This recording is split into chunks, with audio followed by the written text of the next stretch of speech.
En je kreeg alle 10 de schutterieën natuurlijk te zien met straks de winnaar. Maar dat wist je al, dat is Meijel.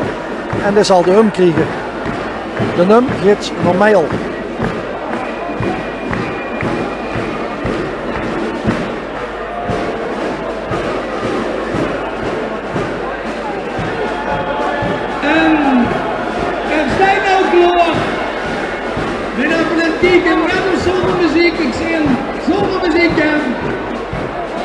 En Bedoelas 2019 is op de 10e plaats geëindigd.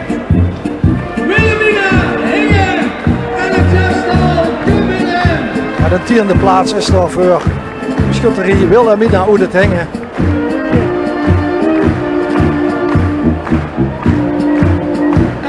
In een prachtige huzarenuniform. Wat ziet je? Van harte welkom. Een fantastische prestatie voor dit zestal. En ik vroeg ook hier met de rieten om staan. En dan zullen we ze één voor één. En je denkt van ik telde geen 6 maar 7. Maar de buksenmeester zal alvast en zeker ook bezig zijn. Of de parapluhouder. Die had ook zijn werk gedaan onder de buim. Dan Johan Vergozen. Guido Kopelijn, Leon Willems, Peter Knoben en Tineke Knoben-Beulen. En de buksmeister is John Beulen.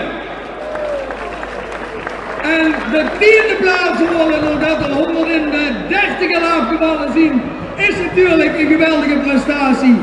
En daarom nog een keer een groot applaus voor het zestal van Wilhelmina Hingen. Ja, de wedstrijd is vorige week zondag begonnen met 142 schutterieën.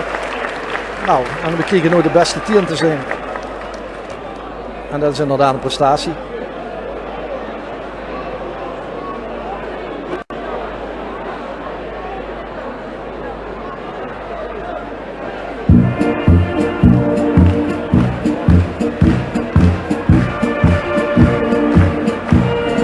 Het gebrokkelijke Heintjesschudden huurt erbij.